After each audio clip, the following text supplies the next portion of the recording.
এই গাছটা এটা হচ্ছে কিং অফ চাকাপাত। এই যে কি সুন্দর মুকুল,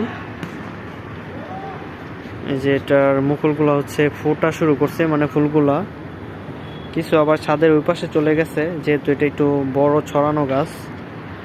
তো এটা হচ্ছে যদি এবার ফলন হয় তারপর ইনশাল্লাহ আমি ভালো করে প্রুনিং করে দেব, তাহলে ডালপালাগুলো একটু সবল হবে, এরকম আর ঝোলানো থাকবে না, অনেক লম্বা। আমি মাঝখান থেকে এমনভাবে কাটবো যেন সুন্দরভাবে আসলে গাছটা অনেকটা হবে, এই শক্তপোক্ত হবে। আর এই যে দেখেন এটা হচ্ছে সবার শেষে বের হয়েছে ছোট মুকুল, এটা এখনো ফুটে নাই।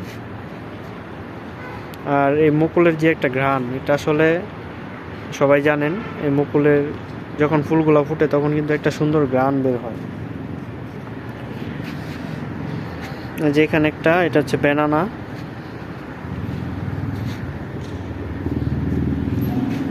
এই যে এটা